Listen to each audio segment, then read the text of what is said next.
За сайн байцгаана уу? Та бүгдэд энэ өдрийн мэндийг хүргэе. За өнөөдөр бизнесээ томруулъя подкастаар маань манай стратегийн түнш байгууллага болох Fundme бирж ХХК буюу Fundme цэгмэний гүйцэтгэх захирал оюу номин захирал маань оролцлоо. Тэгээ өнөөдрийн дугаарт бид ер нь энэ B2B одоо зээлийн sandbox байгаа шинэ бүтээгдэхүүн за тэгтээ жил гаруй үйл ажиллагаагаа явуулсан ер нь байгууллага хоорондын зээлийн бүтээгдэхүүний талаар маш их ярилцлаа. Мөн ер нь сахилга баттай сайн зээлдэгч байх жижиг дундууд маань илүү ирээдүйд өөрсдийгөө одоо Fundme бүтээгдэхүүнээр үйлчлүүлж зээл авахын тулд яг одоо ямар одоо шаардлагыг биелүүлсэн байх талаар бас их зөндөө ярилцлаа. Тэгээ та бүгд маань энэхүү дугаараа үзээд асуулт, хариулт, сан сэтгэгдэл байвал нээлттэй. Тэгээд хамтархан үзэж сан сэтгэгдлээ хуваалцаарай. За энэ өдрийн мэнд хүргэе. За подкастт маань бидний урилгыг хүлээн авч оролцож байгаад дахин баярлалаа. Баярлалаа. Сайхан намарч чинь үү? Сайхан намарч чинь. Таад манай сайн уу? Бидэд сайхан намарч чинь. За одоо цөмөрөө яриа ер нь бол хувь хүнийх нь карьер сургуул юу хийж тэрнээсээ ер нь эхэлдэг байгаа. Тэгэхээр та өөрийнхөө ерөнхийдөө яг ямар сургууль төгсөв, ямар ажлын байрууд дээр ажиллаж ив тэр талаасаа хойлоо яриагаа эхлэе. За баярлалаа. Ямар ч байсан өөрийгөө танилцуулах тагтаатай байна. За намайг Эрдэнэ Лавагт оюун номин гэдэг. За би одоо бүрэн сургуулаа бол Хинтээ аймгийн Бор өндөр зохицолбор сургууль төгссөн. За их сургуулаа бол би Москватын уул уурхай эдийн засагч уул уурхайн сургуульд эдийн засагч мэргэжлэр суралцаж төгссөн байгаа. За ажлын гараагаа мэдээж Бор өндрийн уулын байжуулах үйлдвэрээс эхэлж исэн.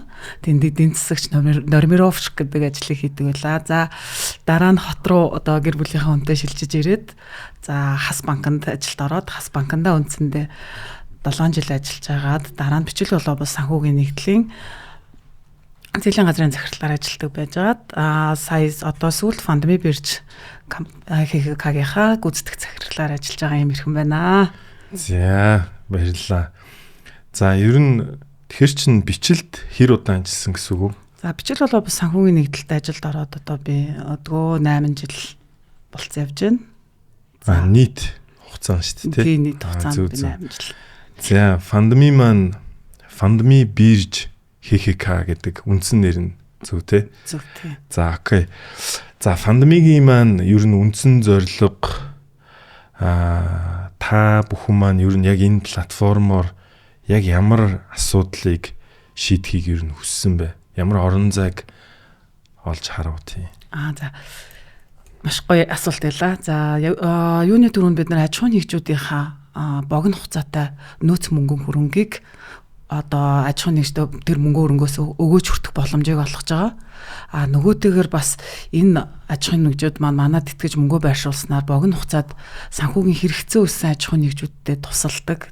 Нөгөө богино хугацаанд хэрэгцээгээ шийдүүлж байгаа аж ахуйн нэгжүүд маань зээлийн сахилга баттай зээлээ эргэж төлдөг ийм хоёр итгэлцлийн гүүр нь болох гэж бид нар анхны платформыг одоо ашиглалтанд оруулж үүсгэн байгуулж ингээд явж байна гэсэн. За тэгэхээр яг цэвэр нэг аж ахуйн нэгж өөрт байгаа харилцах дэс ч юм уу байгаа илүүдэлтэй хөрөнгөө танад тодорхой хугацаанд байршуулад хүү аваад нөгөө талаасаа яг бас нэг аж ахуйн нэгж байгуулга зээл авч байгаа процесс гэсэн үг зөв. Яг зөв. Тэгж ойлгож олно. За тэгээд яг мөнгө өгж байгаа аж ахуйн нэгжүүд маань бол богино хугацаатай мөнгө харилцагтаасандаа ямар нэг өгөөжгүй байршуулдаг.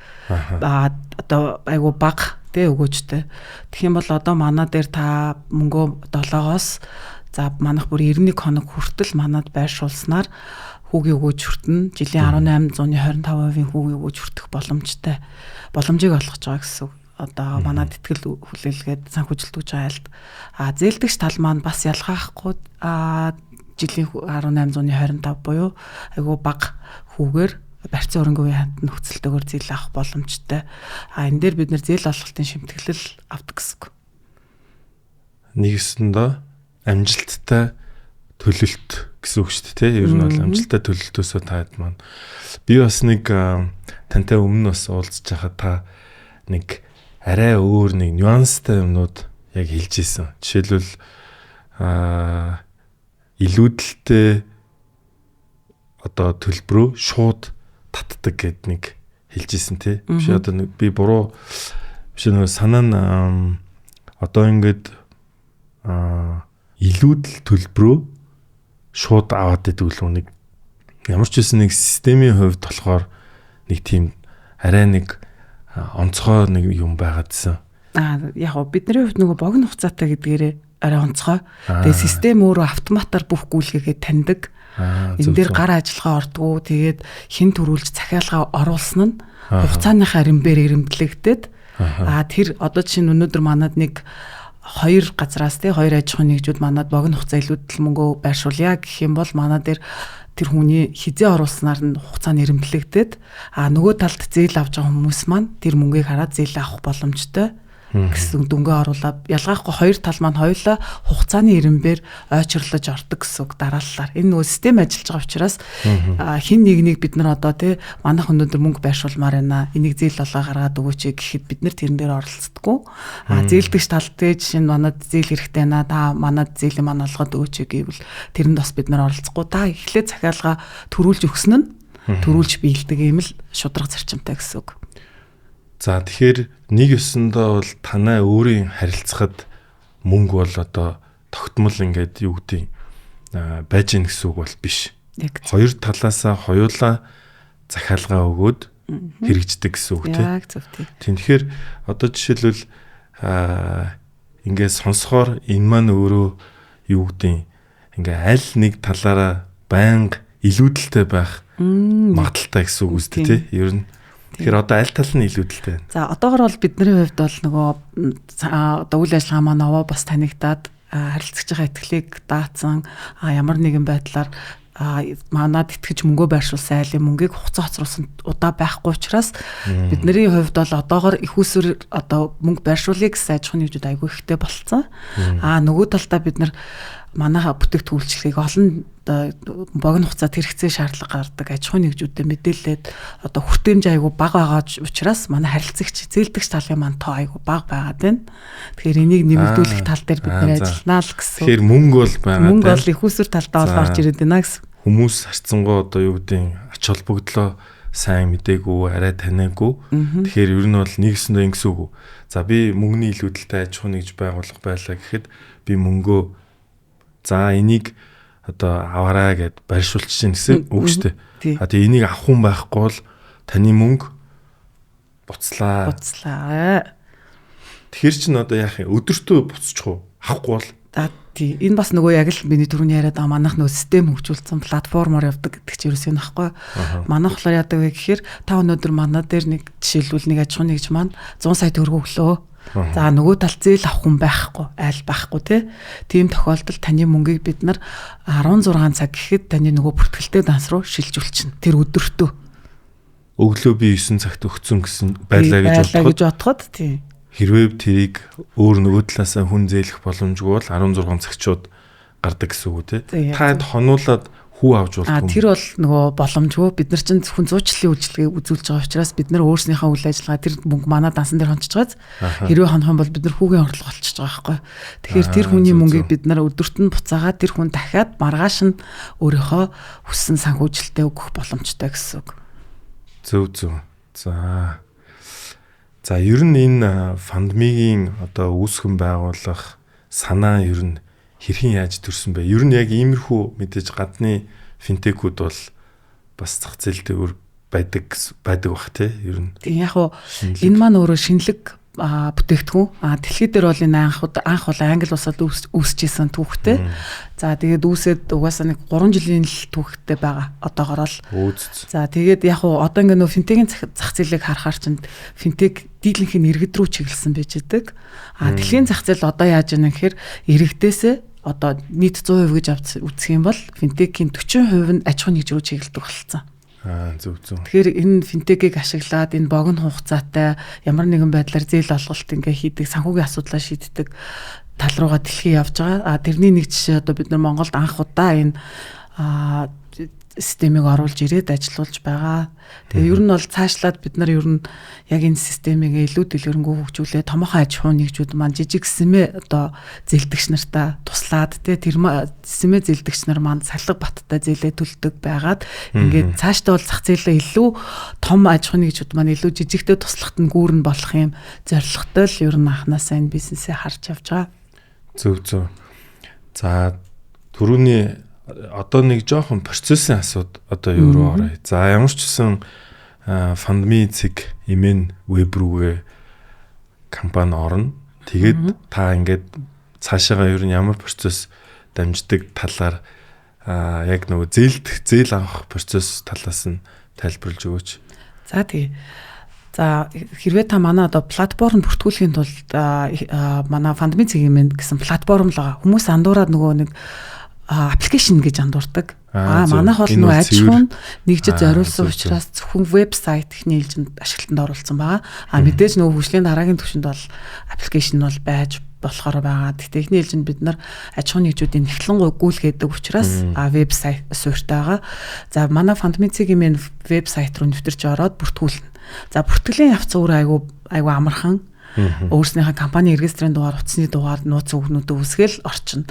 За тэгэнгүүт манайх цаанаас манай систем өөр автоматар шалгаад энэ хүний мэдээлэл бүрэн үнэн зөв байвал бид нар бүртгэл нь үүсгээд за тэгээ харилцагч өөрөө бүртгэлээ үүсгэсэн нэвтэрч орлоо.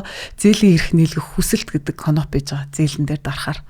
За. Тэр зээлийн эрх нийлгэх хүсэлт гэдэг конопон дээр дарахаар л бид нар автоматар тэр хүний бүртгүүлсэн мэйл хаяг дээр руу манай зээлийн бүрдүүлэх материалын чагсаалт явуулна.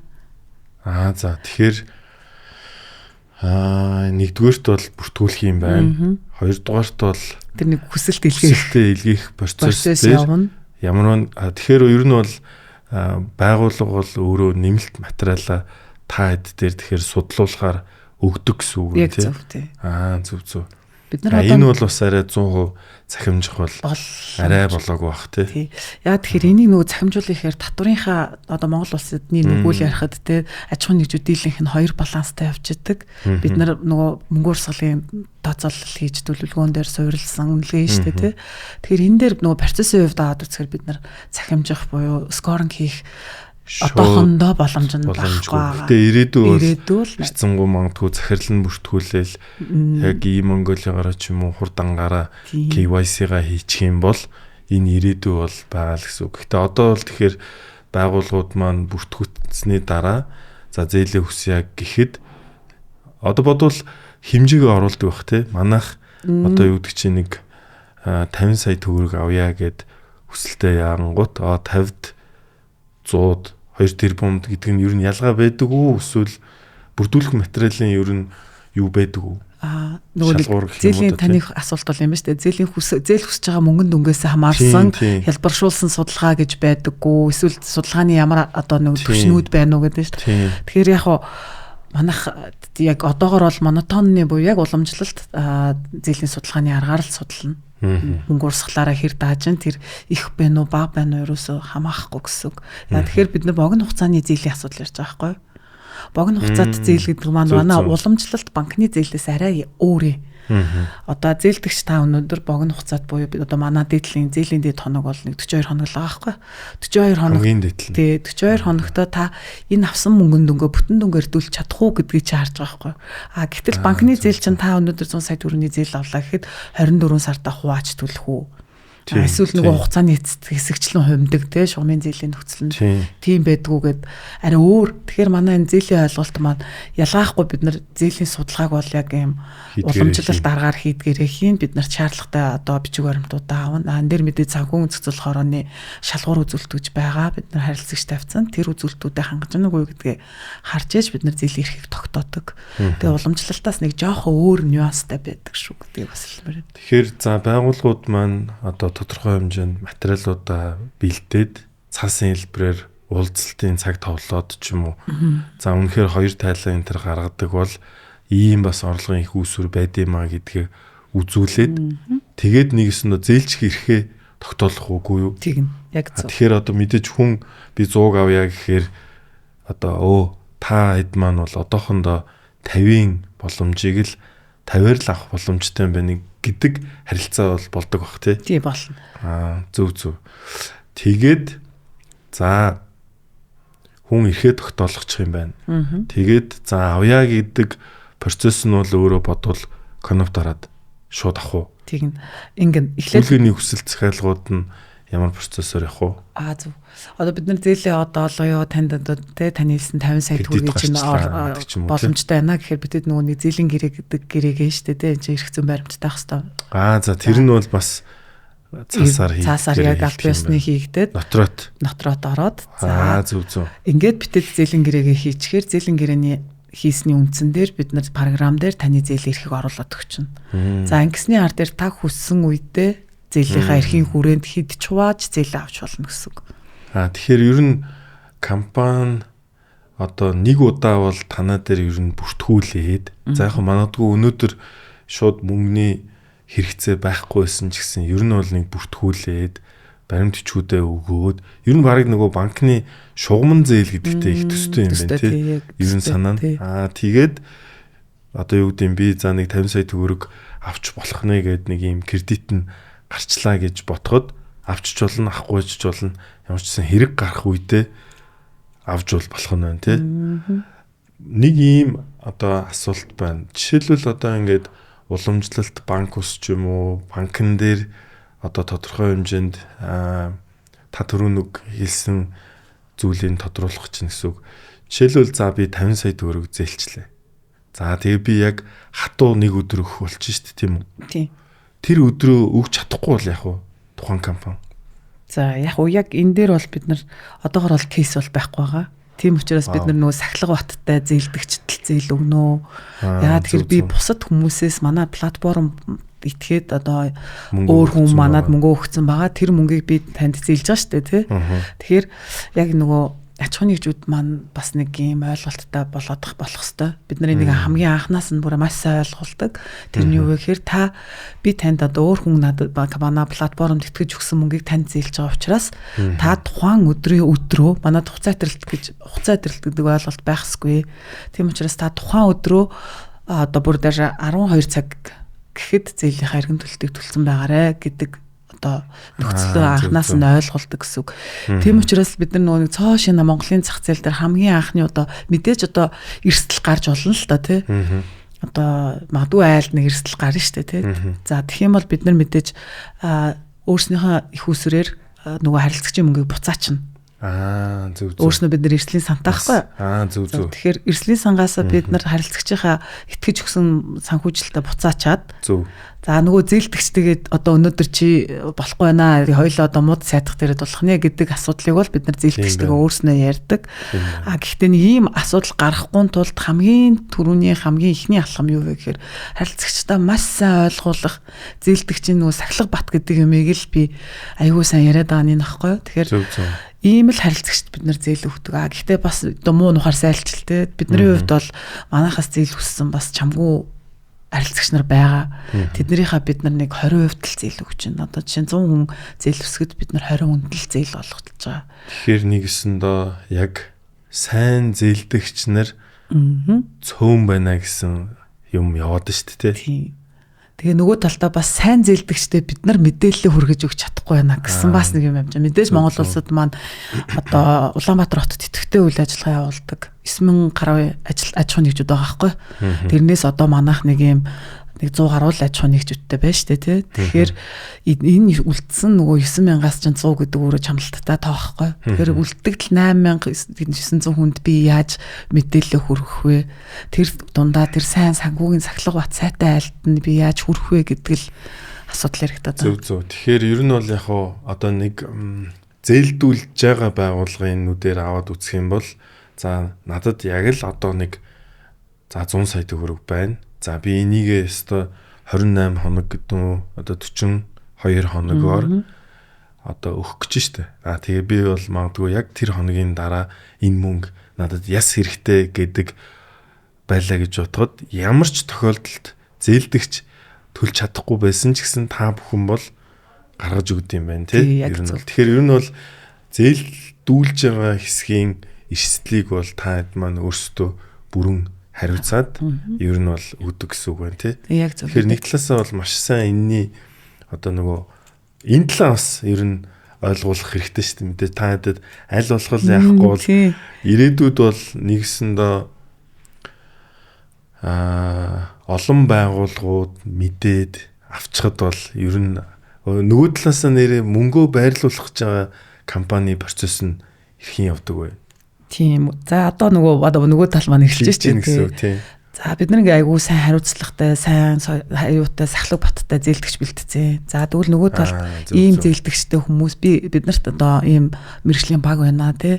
Бид нар ингээ зээлийн эрсдлийг бол зээлийн үнэлгээг айгүй сайн хийдэг. Сахлаг баттай зээлдэгч бэлтцэн гэдэг маань манай нөгөө санхүүжилт өгж байгаа айлын нэг том баталгаа тий. Одоо бид нарт итгэж байгаа. Хоёр дахь хамгийн том баталгаа нь юу вэ гэхээр бид нар чинь өөрсний эрслийн сантай гэж яриад байна шүү дээ тий. Энэ сан маань өөрөө таны мөнгийг бид нар энэ айл төлөх төлөхгүй хамаагүй тухайн өдрөө гэрээний дагуу буцааж өгөх үүргийнхаа өрөөнд бид нар өгнө. Тэгэхээр нөгөө санхүүжилт өгж байгаа айлтж айгу амар байхгүй тий.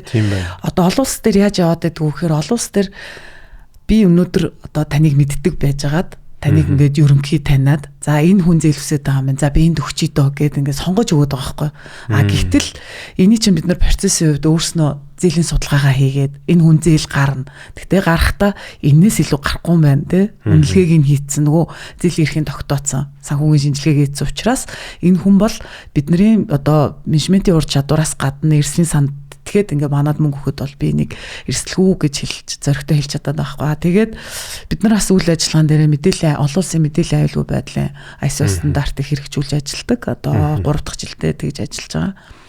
За тэгээд дээрэс нь бид нар зохицуулагч байгууллагын сэндбоксын орчинд үйл ажиллагаа явуулж байна тий. Санхүүгийн зохицуулах хорооны хяналттай явж байна.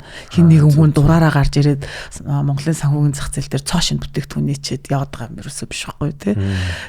Шин бүтээгдэхүүн мөнгө гэхдээ энэ маань тодорхой шалгууруудыг хангасан бид нэр харилцагчийн эрсдлийг хаасан аль талынхаа эрсдлийг хаасан юм гуруула одоо ашигтай байх нөхцөлийг бүрдүүлсэн л платформ болоод байна. Тийм байна.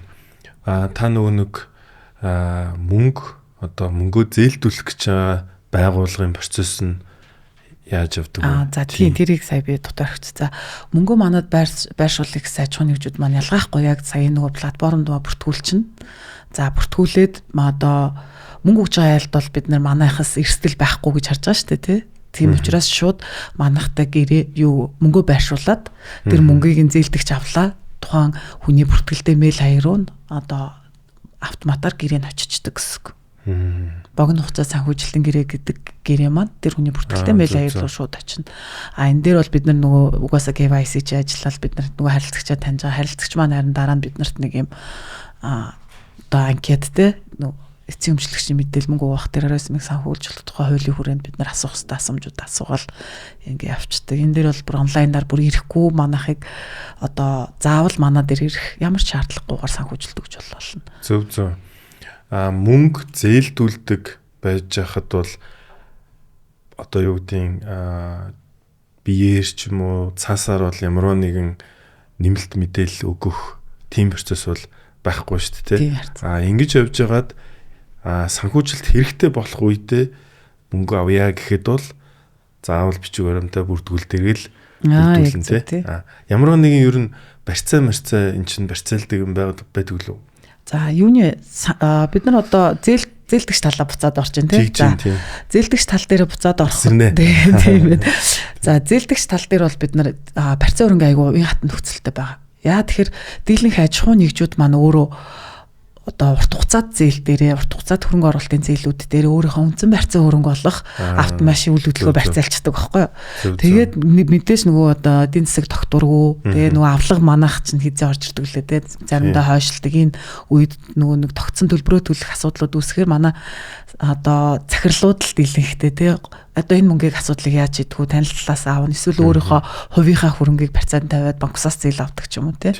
Иймэрхүү процесс байдаг учраас бид нар энэ барьцаа хөрөнгийн нөхцөл дээр арай уян хатан буюу бид нар эдийн бус хөрөнгө буюу хөдлөх хөрөнгө барьцаалдаг гэсэн үг. Энэ дотроо голчлон бид нар дансны авлага, эргэлтийн хөрөнгө барьцаалдаг. Дансны авлага, эргэлтийн хөрөнгө барьцаална гэдэг маань юу гэсэн үг лээ? Та одоо ямар үйлчлэгээс хамаарч байгаа нэ бараа материал борлуулдаг үйлчлэгээ байдаг бол танд эргэлтийн хөрөнгө гэж байгаа шүү дээ тий. Тэрийг чинь бид нар барьцаалаад зээл өгч гэсэн үг. Тэрийг барьцаална гэдгийг ойлгохгүй байна. Одоо жишээлбэл за би машина барьцаан тавихыг бол ойлгож байна. Тэ? Одоо магадгүй давхар нөгөө нотратын гэрээ энэ төр дээр ер нь бол хийчихнэ гэсэн үг шүү дээ. За тий. Тэгэхээр чинь яг эргэлтийн хөрөнгийг барьцаална гэдэг чинь тий яг процессын хувьд бол адилхан. За зүгээр тэр өөрөө нэг юм яг хуулийн өрөөнд авчих юм бол хөдлөх хөрөнгө бүртгэлийн сайт гэх улсын бүртгэлийн сайт байдیں۔ Энийг бол угаасаа бүх зээл гаргадаг аж ахуйн нэгжүүд бол бүгд зээл авдаг зээлдэгч нар ч мэддэг баг. Тэгэхээр яг процессын хувьд таны нөгөө автомашин барьцаалахаар та автомашинаа барьцаалаад очиод нөгөө автоэврийн газар очиод нэр солиулж ирээд нөгөө зээлээ аваад нь штэ. Гэтэл манай тэр тийм юм байхгүй. Та зүгээр тэр процесс ч угаасаа манай тэр өөрснөө хийчихэж байгаа байхгүй. Таны бараа бүтээгдэхүүний бүртгэл. За одоо жоохон буруу муу кейсийг нэрэл та хэрвээ мөнгө төлж чадахгүй болцсон тохиолдолд таад маань бол эргэлтийн хөрөнгө гэхээр дансанд нь орж исэн мөнгийг шууд авна гэсэн үг. Яг шууд нөгөө дансны үлдэгдлийг бол дансны юг бол бид нар шууд хаана гэсэн байхгүй шүү дээ. Тэр чинь процессын хувьд нөгөө нэг шүүх цагтаа одоо юу гэдэг те нэг юм дараалтаа явдаг. Зүгээр бид нар барьцаа хөрөнгөний хувьд яг энэ чинь мэдээж нөгөө зээл төлөвлөх эрсдлийг бууруулах л нэг арга хэмжээ шүү дээ те. Тэгэхээр бид нар нөгөө түргэн өргөх чадвартай бараа материал байна уу? Энэ хүн үйлчлэгээ үзүүлдэг бол дансаар нөгөө гүйлгээ нь орж ирж байгаа учраас дансны явуулгын ах уу гэдэг сонголтыг хийгээл тэгээд нөгөө харилцагчтай айгүй баг чирэгдэл учруулах үүднээс бид нар өөрснөө нөгөө улсын бүртгэлийн сайт дээр эрэхтэйгээ байждаг. Бүртгэлээ хийлээ ялгаахгүй л нөгөө барьцааны гэрээгээ хийдгэрээ хийгээл нотаратаар ороо баталгаажуулаад ингэ явчихдаг. Зөв. За окей. Ойлголоо.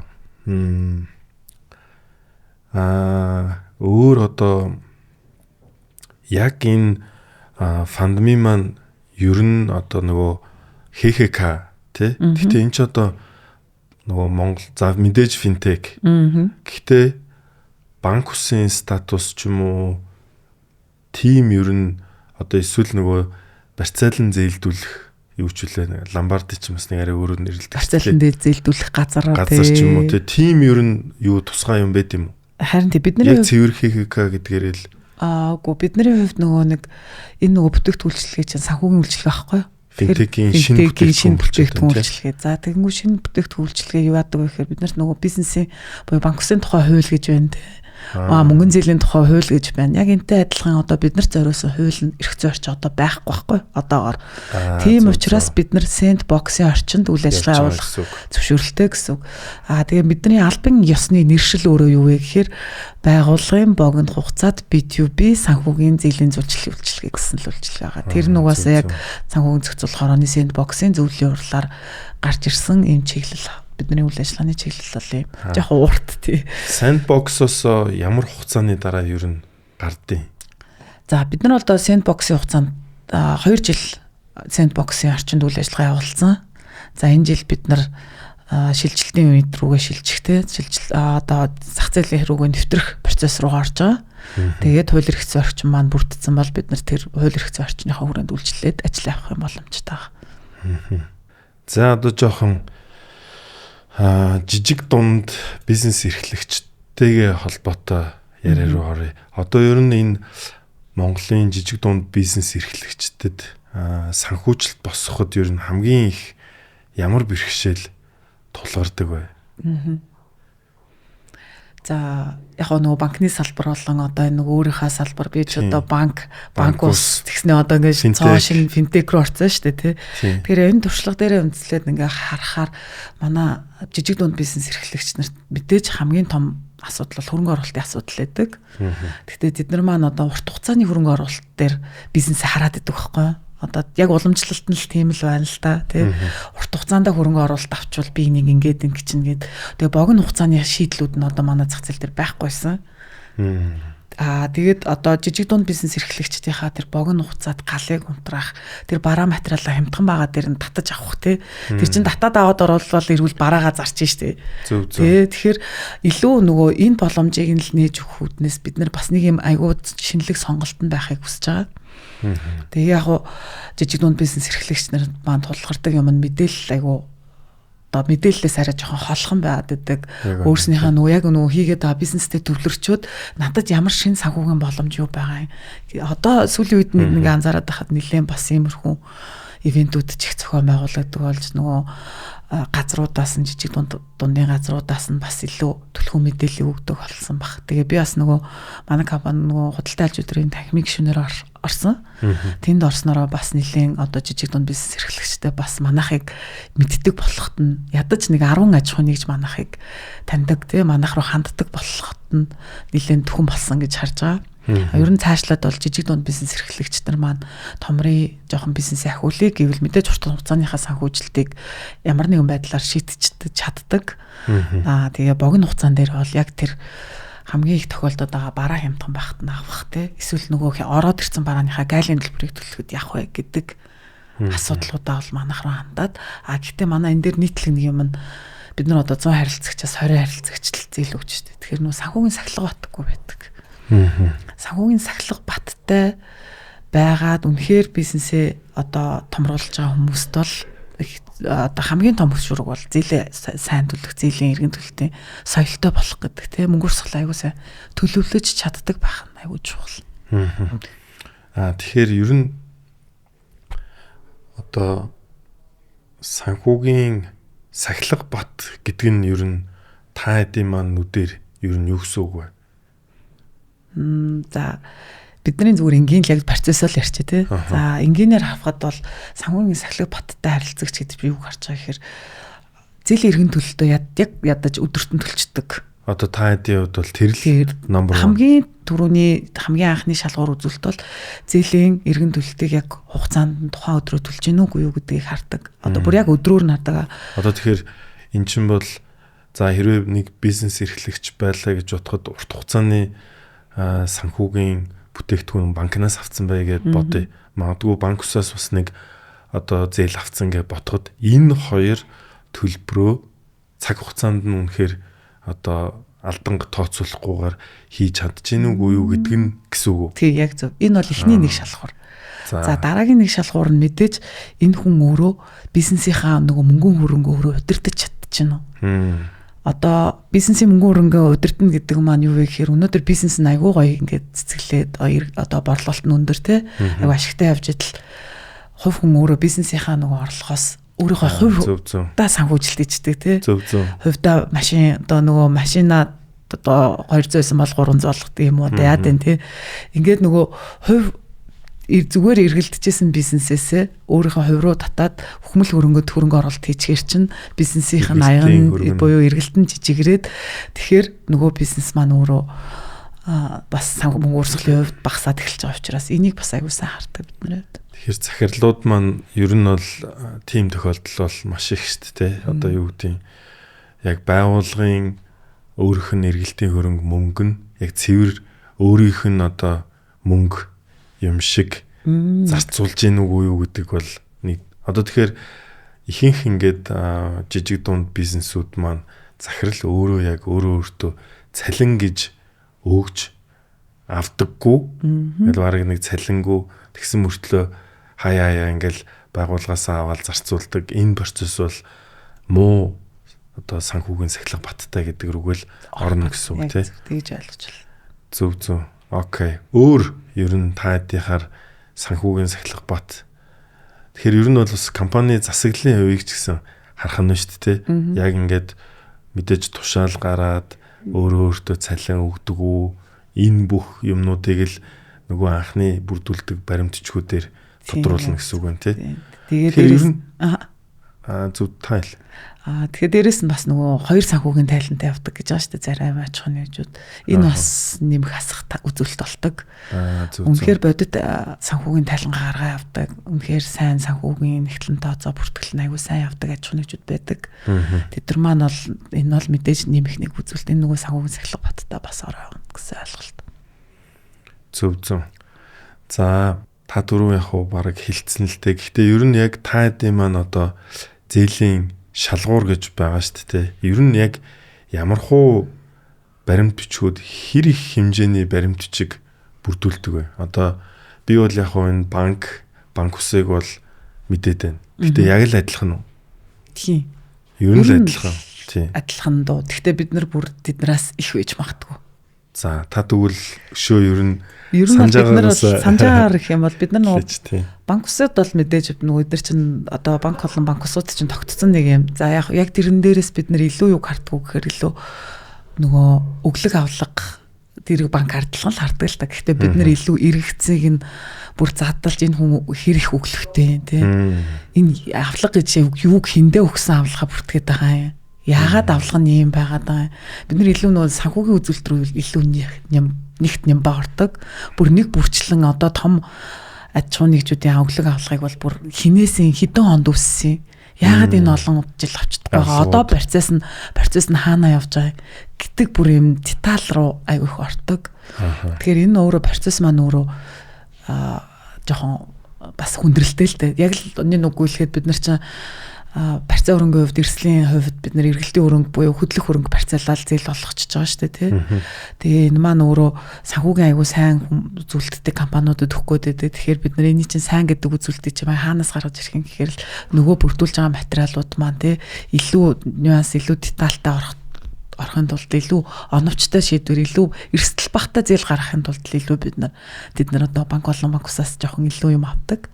Илүү материал шаарддаг, илүү асуултууд илүү өөр байдаг ч юм уу те. Илүү бүр юм ба нэгтрэлтэй л байгаад байгаа та. Тийм байна.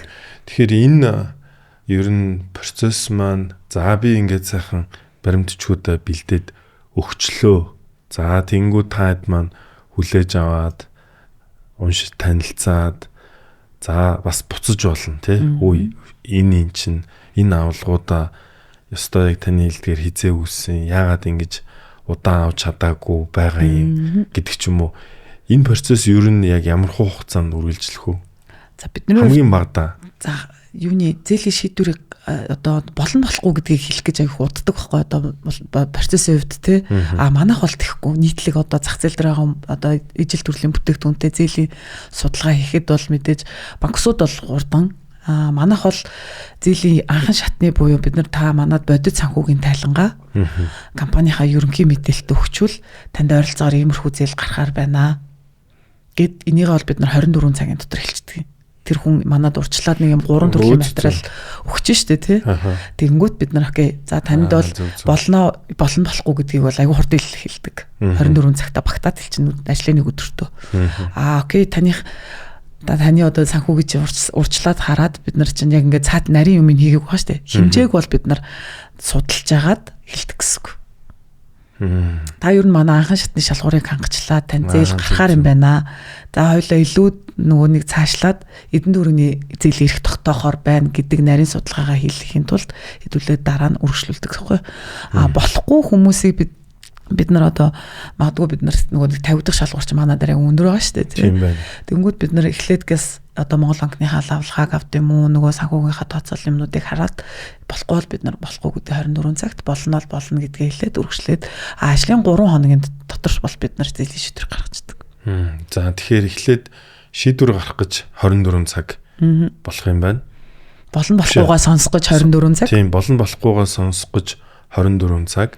За хэрвээ болно гэх юм бол яг ажлын 3 хоногт хідэн дөргөн дээр болох вэ гэдгээ ажлын 3 хоногт эхэлчихсэн. Хідэн дөргөлт болох вэ? Зөв. За ойлголоо. За таад маань одоо нөгөө бизнесээ томруулах чуулганд 5 сарын 31-ний арга хэмжээн дээр маань ер нь бол яг стратегийн түнш байгуулгаар оролцсон. За одоос 11-р сарын 22-ны өдөр маань мөн арга хэмжээнд маань оролцохоор болж байгаа. Та хэдийн маань одоо зүгээс харахад ер нь яг энэ хамтын ажиллагааны гол зорилго нь ер нь юу байна? Яг танай байгууллагын хувьд харахад. За бидний зүгээс угаасаа та хэдийг ингээд тайддаг хамтарч ажиллах болсондоо маш их баяртай байдаг. Яагаад тэгэхээр бидний хувьд чинь нөгөө том аж ахуйн нэгжүүд маань манад итгэж мөнгөө байршуулад тий. Тэгээ бид нар тэрийг айгүй тийм сахилга баттай GDP одоо жижиг дунд бизнес эрхлэгч нартаа өгөөд тэднэрийнхээ ингээ хамтдаа одоо бидний өөрөө бол өглөгч юм өдөлдөг ч гэдэг юм уу тий. Өгөөжөө өөртөө бусдаа боломжийг бусдаа хуваалцъя гэдэг хоёртой байхгүй. Тэгэхээр яг энэ нүрэнд маань танаа бизнесээ томруулъя айгүй одоо цогцож байгаа гэсэн үг.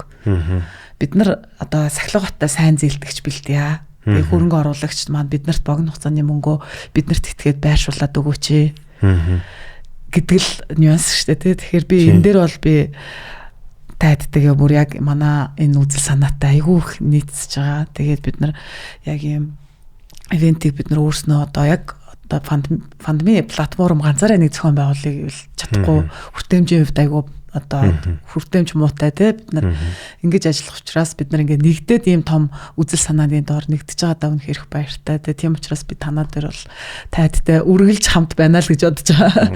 За баярлалаа.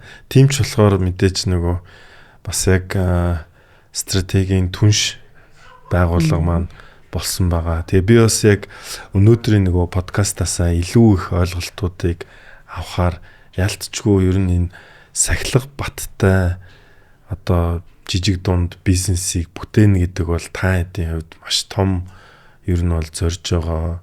Энэ бас ингээ харахаар тодорхой хэмжээнд том ийм нөгөө соёл гэх юм уу те байгууллагууд дээр одоо 20% нь acceptance rateтэй байна гэдэг чинь бол бас л мэдээж нөгөө цаг хугацаагаа зарцуулаад баримтчгээ бүрдүүлээд өгсөн компаниуд эргээд зөвлөмж бол авдаг байлгүй тий. Та хэд маань ийм шалтгааны улмаас одоо 100 аж ахуй нэгжээс 80 буцаж гинэ гэдэг чинь тэр хэд маань эргээд вау за би ер нь одоо мэдээж нэгдүгээр тэд нар бол одоо хэрэгтэй байна биш чухал байна. Энэ бол манай санхүүгийн хэрэгцээг хангах нэ гэд материалаа өгсөн байгаа гэсэн үг шүү дээ.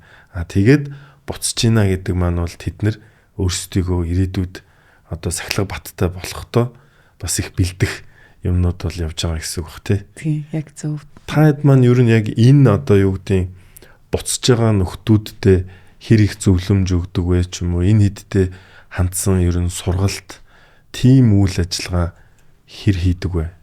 За манайх бол зээлдэгч нартай мэдээж одоо зээл хүссэн харилцагчаа буцаахтаа бол танах ийм учир шалтгааны учраас буцаж байна. Гэхдээ тайд маань одоо буцаад ийм санхүүгийнхаа засаад ч юм уу тий. За дандаа зээлийн муу төвхтэй биш байхгүй. Зарим нь нөгөө орлого зарлага нь хүрэхгүй. Одоо нөгөө богино хугацаа зээлийнхаа хүссэн хэмжээнд нөгөө зээлийн эрхэн тогтоогдохгүй арай багаар байгаа учраас одоо авахгүй ч гэдэм үү те. Ингээд янз янзын шалтгаан маа тэр дотор ч.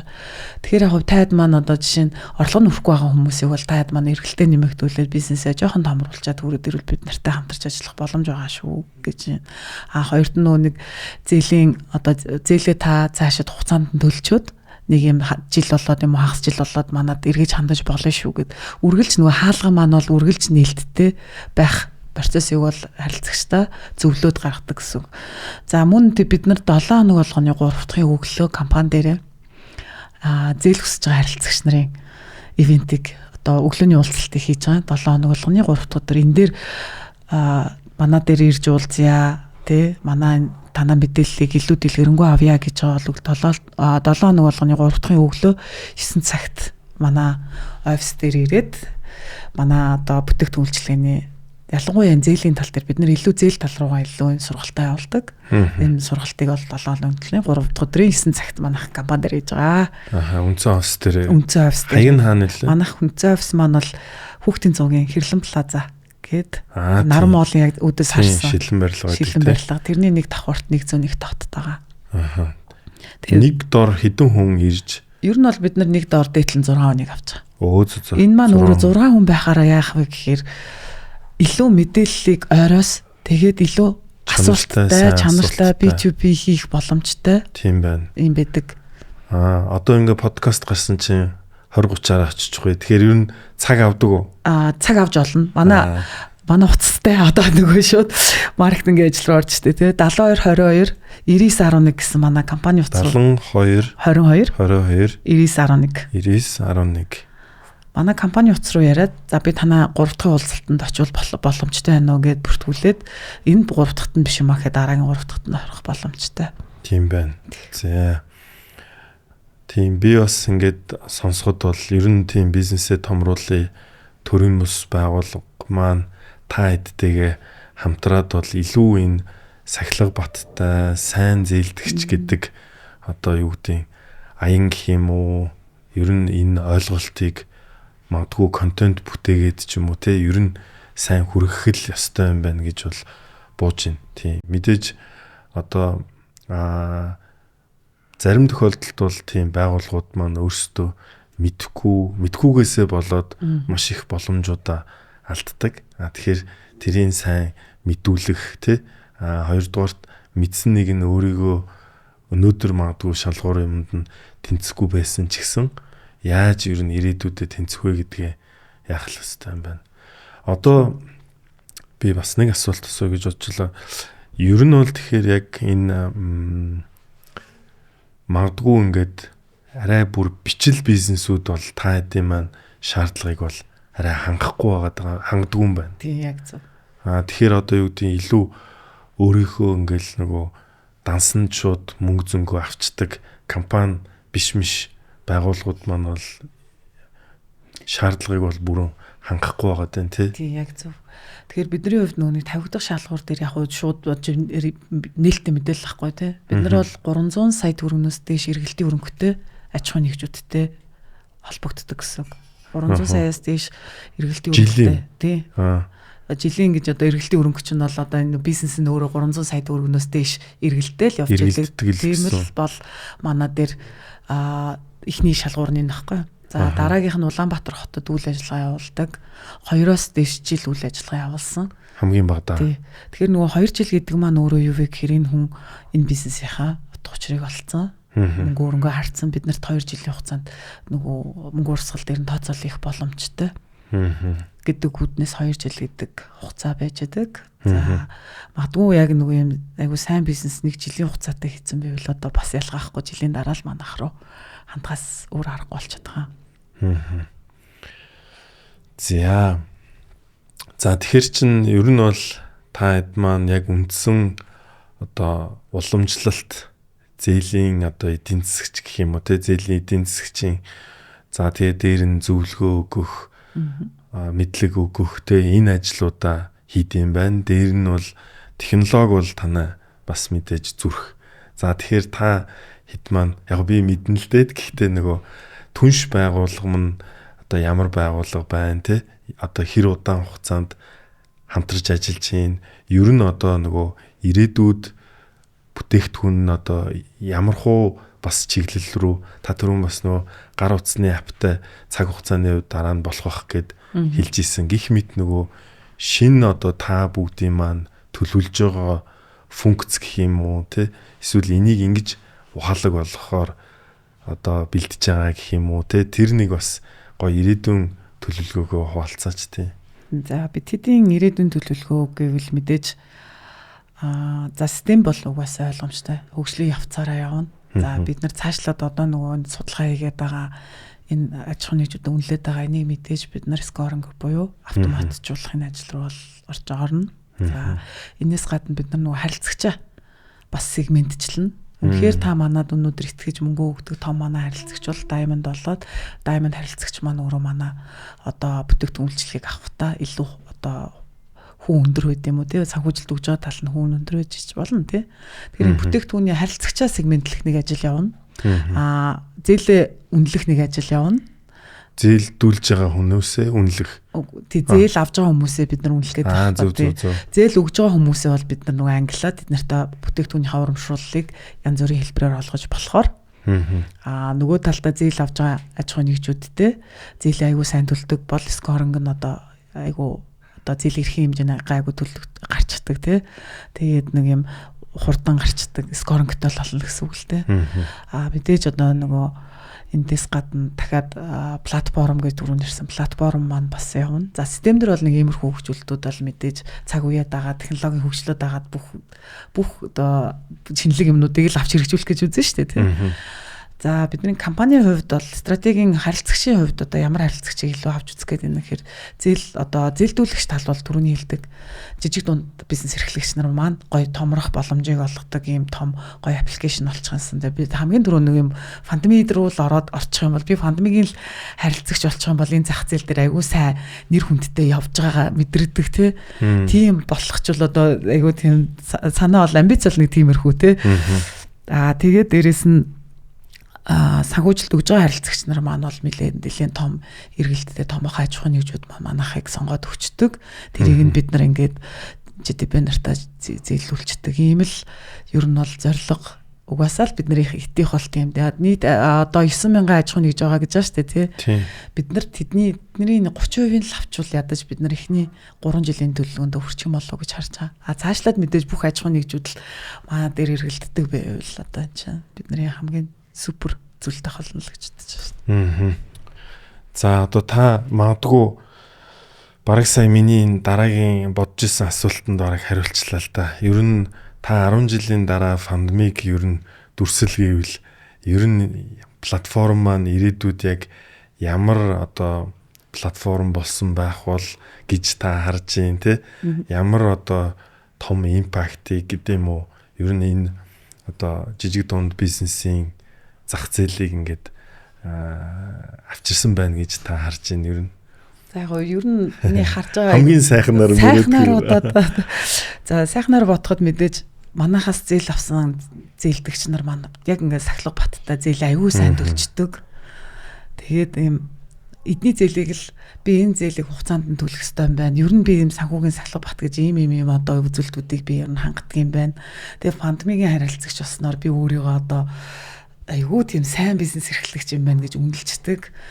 Нөгөө талд нөгөө итгэж өгж байгаа санхүүжилтийг маань итгэж өгж байгаа харилцагч нар маань өгөөж нь улам нэмэгдсэн. Компанийнхаа зардлыг зүгээр богино хугацаанд мөнгө өрөнгөөсөө өгөөж хүртээ тодорхой зардлуудаа хангацдаг.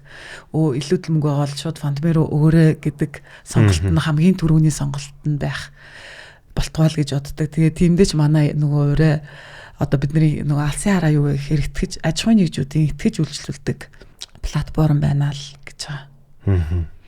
Өөр одоо таны бас хэлье гэж бодсон орхигдуулсан тийм зүйл байна уу? За ерөнхийдөө ер нь хоёлоо бараг бүтэн ярьчлаа л да тий. Гэхдээ би яг зүгээр нэг талархаж хэлэх юм бол байна.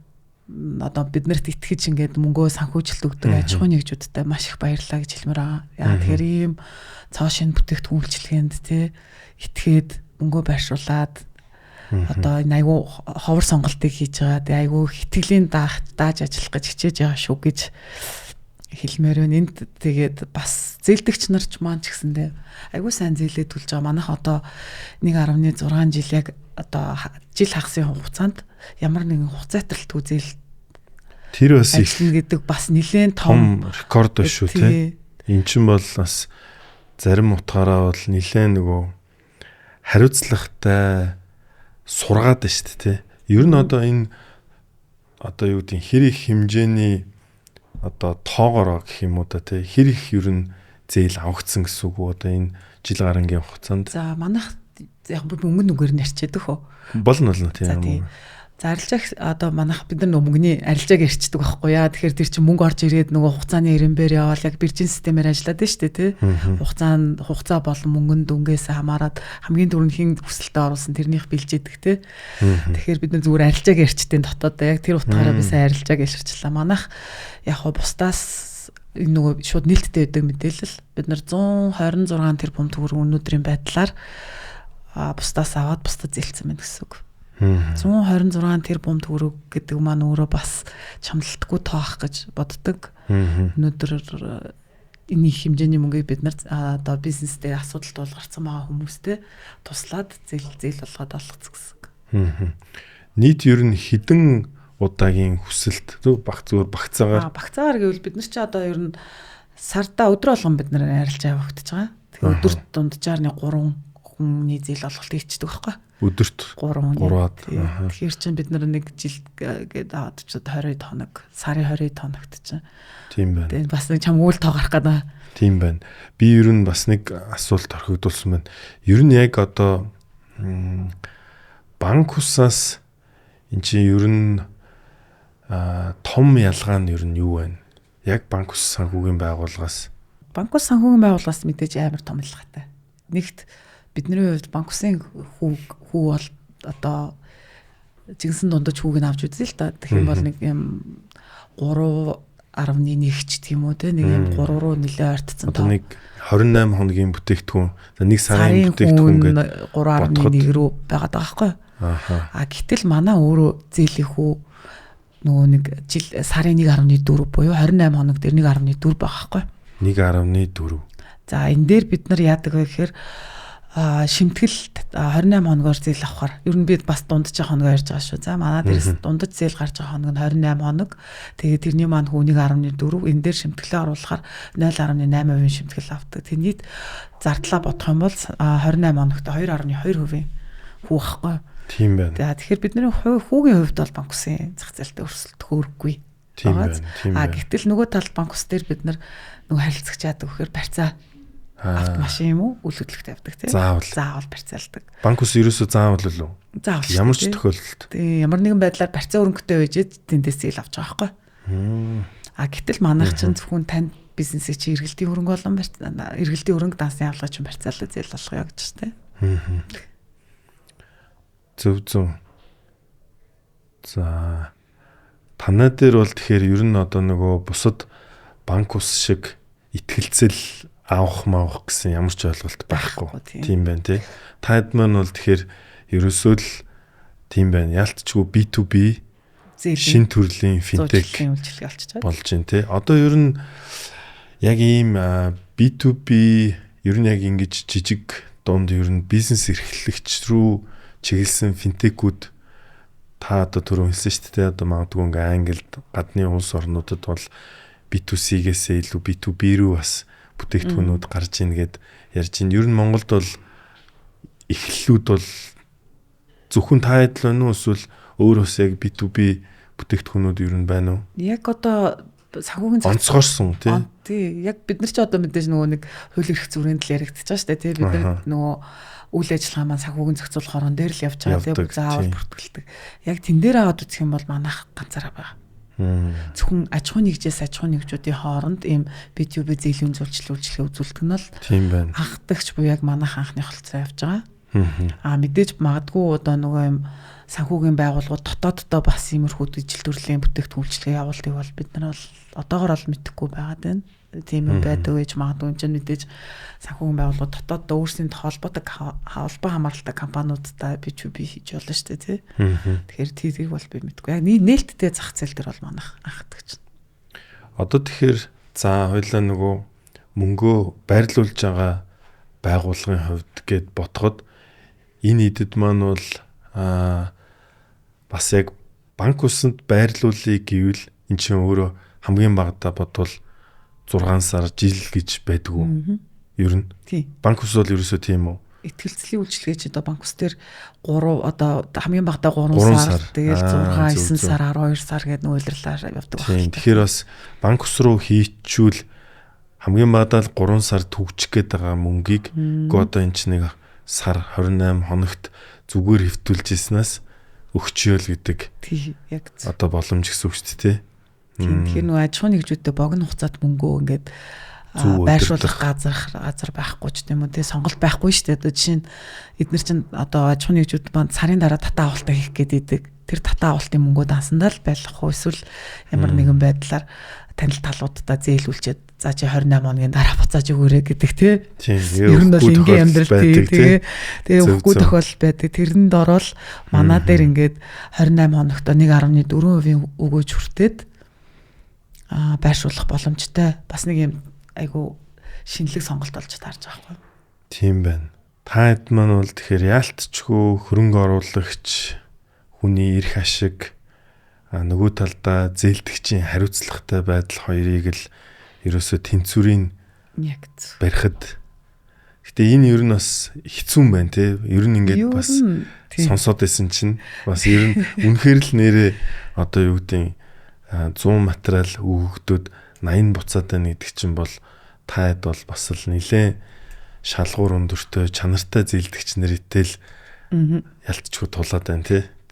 Тэгэхээр бас нэг талдаа нөгөө зээл авч чадахгүй байгаа хэд маань бас айгу хүртээмж муутай л болчиход байгаа юм л та тий. Нөгөө хүмүүс яг зээл хэрэгтэй байдаг шүү дээ. Тэр буцаад байгаа хүмүүст ч уулна. Ууг нь бол тий. Тэрийг ингээ өгч чадахгүй. Гэтэл бид нар тэр хүнийг бас одоо санхүүгийн сахилга баттай байлгахын тулд ядаж нөө мэдээллийн нөгөө сургаад гаргаад хаалгаа гүйц таагаагүй ингээ нэг юм зааг үлдээсэн.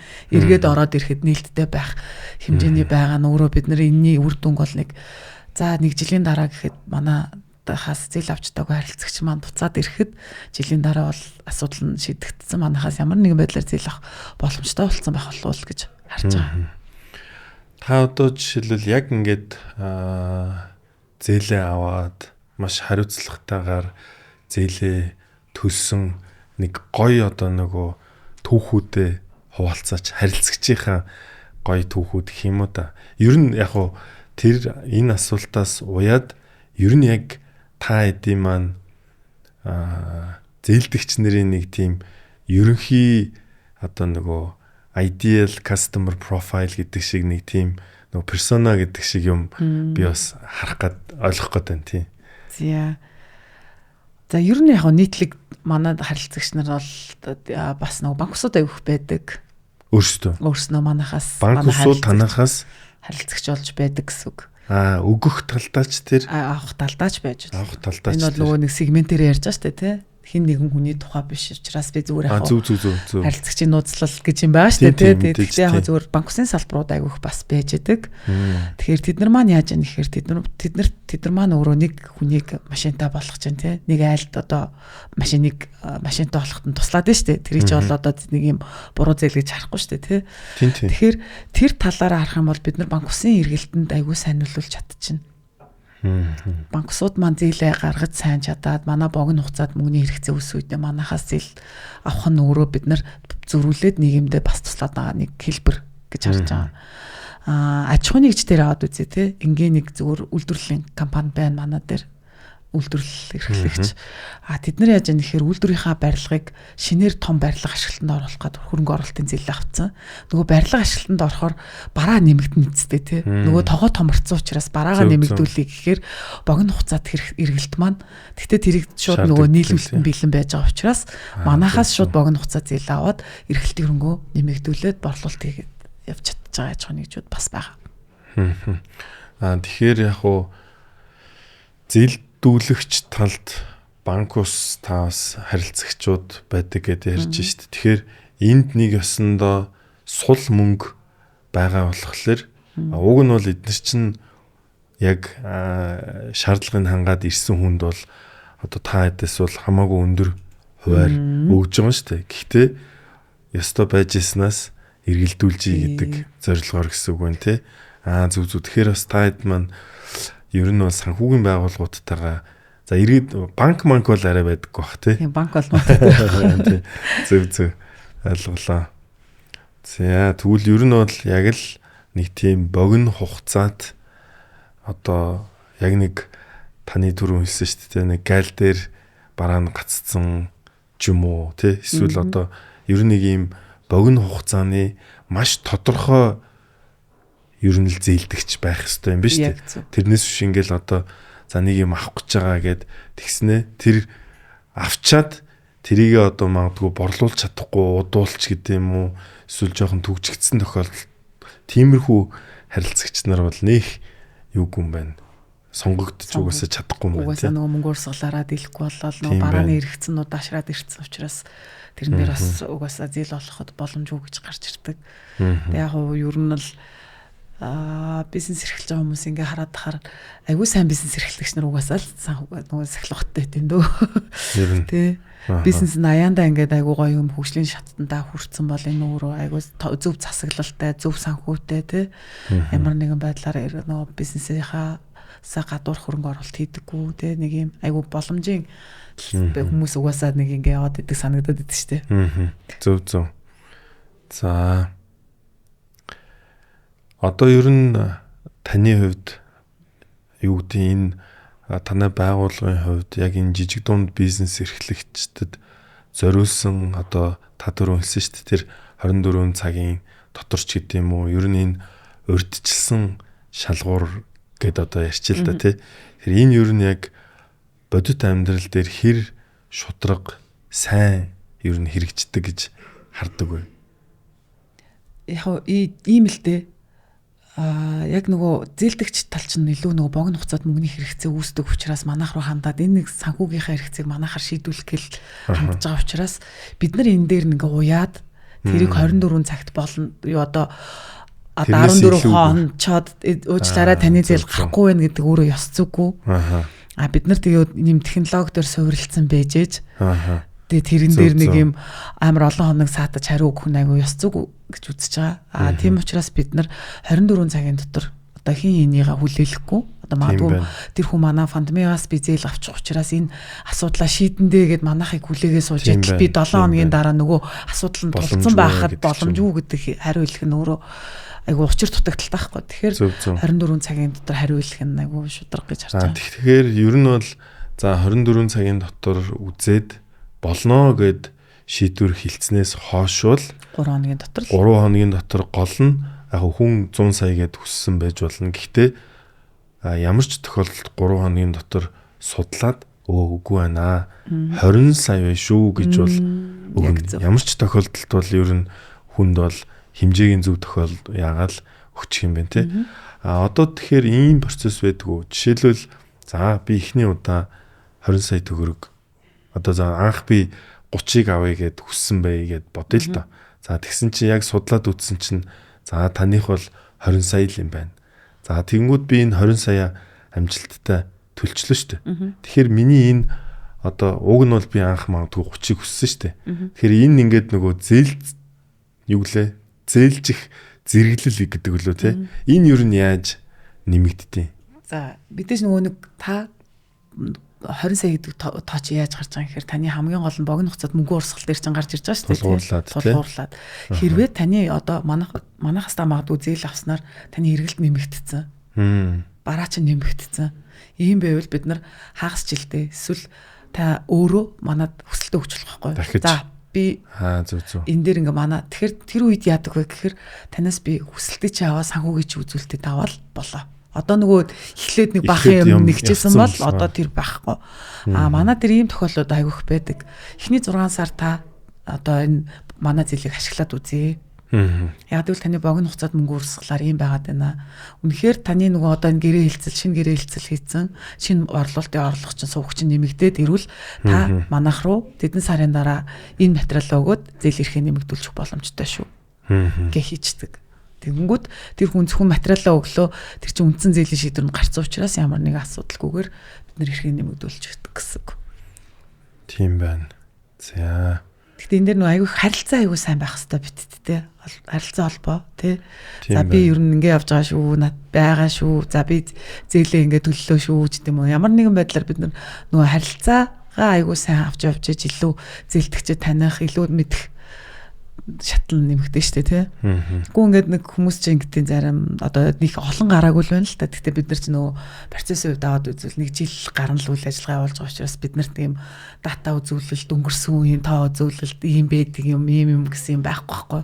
Цоо шинэ үйлчлэгээ тий. Тэгээ бид нар нэг юм жил хагасын тоон дээр одоо юуг үндэслэж яг энэ тоо бүхнийг нийтийг хамарсан үзүүлэлт болж чадахгүй байхгүй. Яг энэ дотор гарч байгаа ганц нэг кейсүүдийг л бид нэр ярьж чадаад байна л да. Зөв. Тэгэхээр яг уу зарим нэг айлууд ингэдэг манай дээр зээл ирэхээ тогтоолгочоод бүр огт авахаа болцсон авдаг ч хүн. Яг тэгвэл тэнд богино хугацаанд хэрэгцээ үүсэх байгаа байхгүй.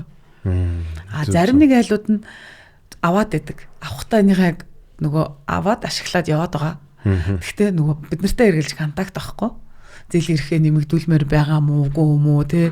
Одоо тэнд ер нь юу болоод байгаа юм.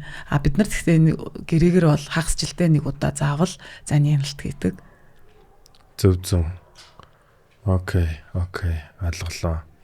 Одоо ер нь энэ жижиг дунд бизнест энэ зээлийн та бүгдийн энэ боломж шүү дээ. Энэ боломжийг ер нь хийхин тулд та түрүүн хэлжсэн. Ер нь ямар төрлийн боловсрол, сургалт ер нь хийж ийн те. Ийм ямар ер нь сувгуудаар хүрх гээд ер нь ажиллаж байна. бид нар ер нь нөгөө харилцагч татах суугуудыг ярьж штэ тий. За харилцагчаа татахтаа бол дийлэнхтэй одоогоор бол бид нар нөгөө ивентүүдэд оролцож байна. Холбоодуудын ивент дээр өөрснөө очиж байна. Чаддаг бол зарим нэгэн дээр нь бүүт аваад оролцож байна. За худалдаа айлж үйлдвэрийн танхимын гишүүн болж байна тий. За өглөөний уулзалтуудыг 7 хоног болгоны 3 дахь өдөр хийж байна. За эндээс гадна одоо би нөгөө нэг дүүргүүдийн жижиг дунд бизнесийн газар гэж байдаг. Тэн дээр очиж одоо танилцуулга их. Эхний яриа маань бол одоо хийгдэж байгаа. Тэгэхээр энэ дээр бас жижиг дундуудтайгаа хамтарч ажиллах илүү тэд нартай зээлийн шийдэх тий санхүүгийн боломжийг нээж өгөх үүднээс. За санхүүжилт өгөх буюу манад итгэж мөнгөө байршуулж байгаа хүмүүс дээр бол бид нар яг B2B яг очиж борлуулалт хийдэг. Энэ хүмүүсийн маань нюанс нарай өөр. Яа тэгэхээр биднэрт итгэхэд тэр хүний итгэлийг татна гэдэг өөр айгүй чухал тий. Тийм учраас бид нар яг очиж цаг аваад за би тантай нэг уулзах цаг авъя гэж жагаад очиж өөрийнхөө бүтээгдэхүүн үйлчилгээг танилцуулж ин гэрээ контрактуудаа үзүүлж байна. Тэгээд одоо манай нөгөө эрсдлээс хамгаалсан гэдэг нэг 5 шатлал байгаа шүү дээ тий. Зохицуулах хорооны нөгөө хяналтанд доор үйл ажиллагаа явуулдаг. ISO одоо мэдээлэл аюулгүй байдлаа хангадаг энэ төр гэдэг дөрмийн санг нөгөө зээлийн эрсдэл энэ төр гэдэг энэ юмнуудаа бол илүү бичлэн одоо борлуулалт хийж хөрөнгө оруулагч талтай бол танилцуулах хийж татж байгаа. Тэгээ яг бүлгээр бас авч үздэг л дээ сегментэлчлэн гэсэн үг. Магадгүй ихтэй сургуулиудыг бид нэр одоо яг 9 сард намар оюутнуудын сургалтын төлбөрөөр богинуулж яадаг. Тэгээд эдгээр маань өөрөө бизнес айгу онцлогтой шүү дээ тий. Тэгэхээр улирлаас хамаарсан бас борлуулалтыг чиглэлээр нь хийж байгаа гэсэн үг. Зөв зөв. Тэгэхээр юм хоёр өөр чиглэлээр бид борлуулалт. Тийм байна.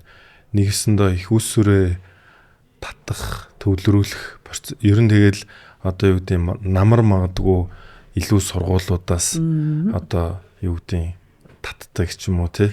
Эсвэл өөр улирлуудаас хамаарат зөв. Тэгэхээр ер нь бол банк ус санхүүгийн байгууллагууд бол та хэдийн өрсөлдөгч бол ер нь биш юм байна. Бүр харинч түнш маш олон магадгүй банк усууд танай одоо систем дээр орчих юм бол ер нь ямар нэгэн байдлаар одоо санхүүжилт маань дутах эрсдэл бол харьцангуй гайгүй юм байна тий. Энэ талд одоо юу гэдэг зээлдэгч нар ер нь их болоод ирэхэд бол та хэдстэ бажигдаад банк усууд руу уцстаад хүй байрлуулаач гэж бол санал болгож болох юм байна тий. Хүш илүү мөнгө байна уу? Энд манай дээр зөндөө хүмүүс юм гарах гэдэг танад чинь жоохон юм байгаад байгаа юм шүү гэл ер нь бол тийм юм байна тий. Яг зөв. Банк бол ер нь танад дээр тэгж их усүрийг байрлуулаад тэгж эргэлдүүлэх одоогоор бол кейс гарааг байгаа ч гэсэн ер нь их тийм болохгүй юм бол байхгүй юм байна. Нөгөө бид зохицуулах орооныхаа шалгуураар шаардлагаараа банк өөрөө тэгж болдог. Хувьцаат компаниуд бас манай дээр боломжгүй. Одоо апу жишээлбэл болохгүй гэсэн үг. Тэр бас хека болцохоор тэгж нийтээс олон нийтийн хөрөнгийг бид нар захиран цацруулах хэрэггүй. Зөв. Нийтдээ компани хаад нюансууд байна гэсэн үг байна тий. Бидний хувьд бас нэлээд мэдээж зохицуулагч байгууллагын шалгуур гэдэг юм байна. Тэгээ тэр дундаа бол банк мэдээж айгүй том сектор. Зэт компани бас жоохон үсэрсэн нэг асуулт байна. Та ер нь өөрийн одоо манлайллын зарчмаа илүү юм эрсдэл хүлээдэг манлайлагч гэж боддгоо эсвэл тогтвортой илүү манлайлагч гэж боддгоо. Одоо нөгөө энэ бизнес явсан школ нь угаасаа л ялтчгүй эрсдэл хүлээдэггүй юм шиг манлайлагч байна тий. Тэгээ ер нь бол бид нар яг энэ шин төрлийн бизнес рүү орж байгаа гэдгээр бол эрсдэл хүлээгээд байгаа юм шиг. За том зургаар. Одоо том зургаар нь харах юм бол шин бүтээгдэхүүн зах зээл дээр нэвтрүүлээ тэр ичи эрсдлийг нь бид нар үрээд энэ нөгөө бодлогын бичээгүй аримт одоо юу гэдэг энэ одоо энэ нэг том sandbox байна гэдэг чинь тий нэг том төсөл энэ зөвлөлийн хорлоор оруулаад энийг зах зээл нэр нэвтрүүлнэ гэдэг өөрөө айгүй том процессын ажилладаг байхгүй. Энэ процесс өөрөө ингээ мөс хаглаад энийг ингээ авч яваа зах зээл дээр энэ ингээд бүтлгүүтэх юм бол бид нар одоо бас айгу муу кейс болж үлдэх гэдэг шүү дээ Тийм байна. Тэгэхээр энийг чи ингээд даахаар нэг эрсэл даахаар юм шиг. Яг нөгөө зээлдэгчтэй тавьж байгаа шалгуур нөгөө нэг зээлийн үзүүлэлт юмнуудаа харахаар энэ нөгөө явсан одоо хувь хүнийхээ замлыг харуул би эрсдэл хүлээхгүй одоо яг юм нөгөө хамгаалагч юу гэдэг те өөрийгөө одоо юу гэж хэлэх юм нэг тийм л болчиход янз бүр хоёр утгунтай л болчиход тийм байна. За би бас нэг сонирхолтой чаленжийн асуулт асуух нь таны одоо хамгийн том алдаа хамгийн үн цэнтэй ер нь сургамж хоёр юу байсан бэ? За наачаас харин бодчихж хариулах юм байна да. Гинт. За үн цэнтэй сургамж гэвэл нөгөө алдаанаасаа хүн босч ирдэг л те нэг юм залуу насн дээр алдаж үзэх гэдэг юм уу те тэр л бах та одоо те яг тийм амар алдаж малтаад байсан юм байхгүй яг ингэ нөгөө эрслээс хамгаалах маш corporate ерөөсө банкус тэгээд финтек суртаг гэхэр ч одоо ер нь бол эрсдэл гэдэг ойлголт бол ер нь л алдаа сургамж гэдэг зүйл. Ер нь бол яг ингэ нөгөө ялангуяа эмэгтэй хүн чинь нэг юм нэг мяндсан ухаантай гэж ярьдаг шүү дээ тий. Детал тий. За энийг ингэчүүл ингэ шүүгээл дандаа нэг юм хоёр дахь варианттай явж исэн. Тэгтэл яг мэдээж хүний хувь хүнийхээ хувьд бол мэдээж алтаанаа байлгүй л яг яг юм ажил мэргэжил карьерийн хувьд аваад үзэхэд бол нэг юм яг нөгөө бичиг бус дээр зээлийн газрын захирал хийж явахдаа мэдээж бас нэг юм дутуу буруу одоо тэр үед чинь ковид гараад яг ковидын үе дээр би нэг юм шийдвэр гаргалтан дээр айгуу тийм хоцорсон. Яг тэр чинь айгуу хурдан шийдвэр гаргалтыг шаардж байгаа шүү дээ тий. Процесс тэгээ тэр чинь нөгөө банк ус учраас бид нөгөө зээлд эрсдэлтэй зээлтэйгээ хэрхэн ажиллах уу гэдэг чинь айгуу тийм одоо ойлгомжгүй байсан үе дээр би айгуу хатуу арга хэмжээ авсан байхгүй юу. Тэгэхээр баг зээл гаргасан гэсэн үг. Тийм одоо тийм ер нь бол нэг юм тэрэн дээр нэг юм буруу шийдвэр гаргаад би яг нөгөө компани өмнөөс бас айгу том алдаа гаргачихсан байхгүй тий. Тэрэн дээрээс илүү ойлгоод би илүү одоо маш хурдан шийдвэр гаргалтаа оновчтой байх хэрэгтэй юм байна. Тодорхойгүй нөхцөл байдал дээр яаж оновчтой шийдвэр гаргах вэ гэдэг. Тийм маш олон байгууллагын хувьд л гинтийн л бас юм. Тийм тэр айгу гинтийн цохилт бол байсан. Тэрэн дээр бол би нэг шийдвэрийг бас нэг жоохон хатуу шийдвэр гаргацсан. Тэрэндээ бол тэрийгээ дараа нь засаад би жоохон юм байх хэрэгтэй юм биш үү. Ийм тодорхойгүй нөхцөл байдалд бас яаж арга хэмжээ авах талаар суралцах хэрэгтэй байна гэдэг нэг ажил манлайлал гэдэг сургалтанд сууж үзлээ. За. Окей. За бас нэг надад сонирхолтой асуулт байна. За хэрвээ одоо пандеми маань Монголын одоо хэдлийн чанд руу тэлвэл эхний зах зээл нь ер нь ямар улс байх вэ? Ер нь бол Сингапур байх болоо гэж бодож байна. Вау. Тийм амбицтай юу? Тийм. Энийг одоо надад тэр нь амар таалагдчихэв. Одоо би яагаад вэ гэхээр ингээд хүн амтнаас юм асуухаар Төв Аз гэл Кыргызстан, Казахстан гэл тэгдэг байхгүй. Вау, тэгвэл та хэд чинь энийг бол бүр тэгэхээр глобал бүтээгдэхүүн гэж үзэж байна уу те? Ер нь бол бүр хиттэй тийм бүтээгдэхүүн гэж харж байгаа. Вау. Энд гэхдээ нэг тийм хол биш байх гэж бодож байгаа бас. Ер нь үү? Ямар сайхан амбиц вэ? Яг би ч одоо Сингапурын чинь бол одоо мэдээж Азтач тэр дэлхийд ч тэр ер нь бол тулцсан санхүүгийн бүтээгдэхүүнтэй улс гэж боддог штеп. Одоо яагаад чи дотроо бид ч бас Эрксэсийн салбарыг Сингапурт энэ төр байгууллаа. Тэндээс санхүүжил татгаал VC гэл зөндөө явж исэн. Тэгэхээр хамгийн анхны улс бол шууд Сингапур уу тий? Тийм, ерөөсөө мэргэлцэх юм байхгүй шүү дээ. Вау, за. Окей, за тэр бас одоо юу гэдгийг амбиц хурдан бэйлж бас тодорхой хэмжээнд Сингапурын аж ахуй нэгжүүдэд туслах процесс одоо ойрхон байгаасаа гэж бас юу ч гэсэн ерөөй те ямар сайхан та чин тэгвэл ер нь нилээн эрсдэл хүлээдэг манлайлагч юм шиг. Харин тийм ингээ айгу хувирдаг байхгүй. Тийм байна их хувирдсан байна. Сингапурын мөнгийг Монголын компаниудад авчирч туслуулмаар байгаа байхгүй. Бас тийм тий. Манайх одоо тэр утгаараа бүр тэгж хэлээ. Зөв. Тэрнээс үгүй яагаад why not болохгүй Сингапур компанид ч гэсэн тэгэхээр чи Сингапур улсын бизнес эрхлэгчдээс аваад Сингапур компанид нь өгөх юм байна. Давуулаад Монгол компаниудаа ч гэсэн өгнө. Зөв. Хэрвээ та бүхэн тэгэхээр Сингапур улсад гэхээр илүү бүтээгдэхүүний маань одоо юу гэдгийг хүү юм бол илүү бүрэл friendly болно төгсрөн илүү уяатан болж эхэлнэ тий.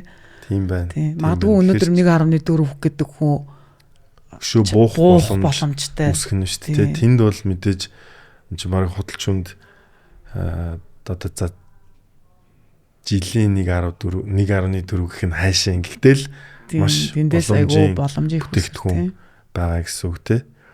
За наа чин бол маш гоё амбиц байна. Хурдан бүтээсэй л гэж бодож байна тий. Баярлаа. Хичээнэ.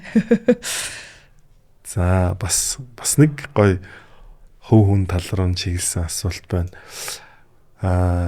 Та юунаас хамгийн их айж, хамгийн их бас нөгөө талаараа хамгийн их хүч авдаг вэ? За мэдээж яах юм гэвэл одоо хувь хүнээсээ л болчихлаа л да. Би бол зүгээр мэдээж нөгөө гэр бүлээсээ хол байхаас айдаг төрлийн хүн, гэр бүлтэйгээ илүү байх төрлийн. Бизнес талаас аваад үзэх юм бол би нөгөө засаж болохгүй бүтлгүүтлээс айдаг. Засаж болохгүй бүтлгүүтэл гэж байна шүү дээ. Одоо бүтлгүүтэл чинь дотроо бас хуваагдаж болох гэдэг шүү дээ. Тийм. Тэгэхээр би бол засаж болохгүй бүтлгүүтлээс айна. Алдаанаас бол айхгүй гэж боддог. За хамгийн гоё одоо мэдрэмж хаанаас би ирч хүч зоригоо авдаг. Одоо юу хоёр дахь асуулт нь юу лээ? Ирч хүчээ хаанаас? Тийм, ирч хүчээ ер нь таны хак. Тэр чи би чи өөрөө юм нөгөө хувь хүнийхээ хувьд авчих юм би амар юм харилцаас өртөө. Үнтэй айгу ярих дуртай. Тэгэхээр надтай юм нээлттэй харилцаатай хүнтэй борлуулалт хийх. Тэгээд одоо амжилттай хийж байгаа борлуулалт амжилттай танилттай болж байгаа амжилттай бүх юмдаа л бүх юмнасаа л ирч хүч аавна да. За окей. Ер нь миний асуултууд болж гин. Тэгээд энэ бас нөгөө подкастаараа дамжуулаад 11-р сарын 22-нд болох арга хэмжээнд дээр та дахин спикерээр оролцохоор байгаа. Ер нь өөрийнхөө яг сэдвийг эртнээс одоо бодож, ер нь яг ийм юм ярий да гэж бодож төлөвлөсөн зүйл байгаа юу? Ерөнхийдөө бол спикерээр дахиад оролцсондоо бас баяртай байна. Дахиад. За тэгвэл яг бидний хувьд одоо нөгөө илүү сахилга баттай зээлдэгч гэдэг сая сэдв нэлээ явж байгаа шүү дээ, тийм байна. Тэгэхээр би энэ талаа өнөөдрийн одоо подкаст тэр чигээрээ сахилга баттай зээлдэгч рүү явах гэдэг юм. Гэхдээ илүү яг сахилга баттай зээлдэгч гэж хэмбэ зээлдэгч байхын тулд юу хийх ёстой вэ гэдэг тал руугаа эртнээс би яриад дээрэс нь ийм сахилга баттай байгаад манахаас зээл авсан нь өөрөө ямар ашигтай юм те тэр хүмүүст энэ үргүүжийн талаар яриул илүү сонирхолтой болов уу гэж бодож байгаа. Ялангуяа дийлэнх ЖДБ одоо жижиг дунд бизнес эрхлэгч нар маань илүү зээл их үүсвэр хөрөнгө оруулалт хайж илүү явдаг мэдрэгдээд байгаа учраас энэ тал дээр нь илүү мэдээлэл өгөө.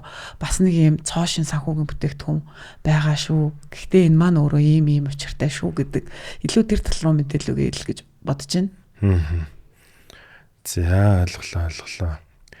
За ямар ч үсэн энэ түншлэл хамтын ажиллагаа маань бол мэдээж Монголд одоо бизнес эрхэлж байгаа жижиг дунд бизнесийн экосистемд урт хугацаанд том нөлөө үзүүлж тэ сахилга баттай сайн юм одоо зээлдэгч бэлдэх юм болно гэж бид бас ер нь харж байгаа.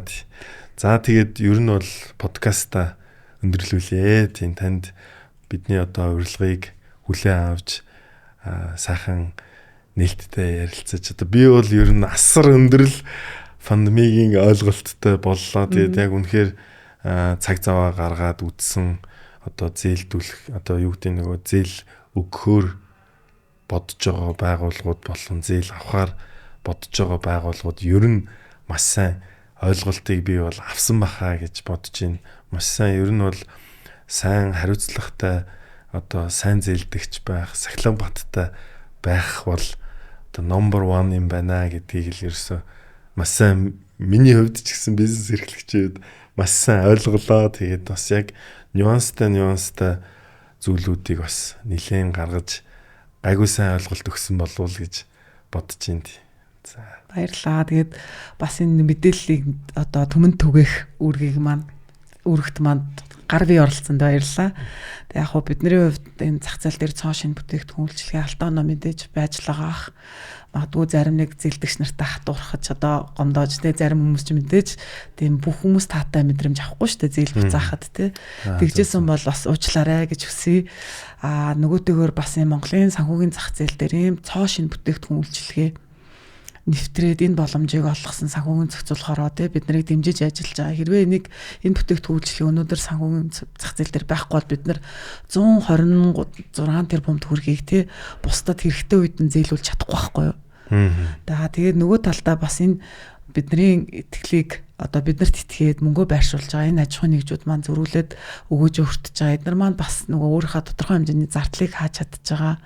Ингээд нөгөө гурвалсан ашигтай бүтээгдэхүүн байх гэж зорж байгаа оролцогч талууд маань тий мөнгөө өгж байгаа, зээлж байгаа, манах гэдэг ингээ оролцогч гурван тал гуруула ашигтай байх бизнесийн ийм гоё цогц системийг бүтээгээд ажиллаж байгаадаа маш их баяртайгаа. Тэгээд бас энэ дээр оролцогч талууд маань оролцогч тал байхгүй бол фандми байхгүй.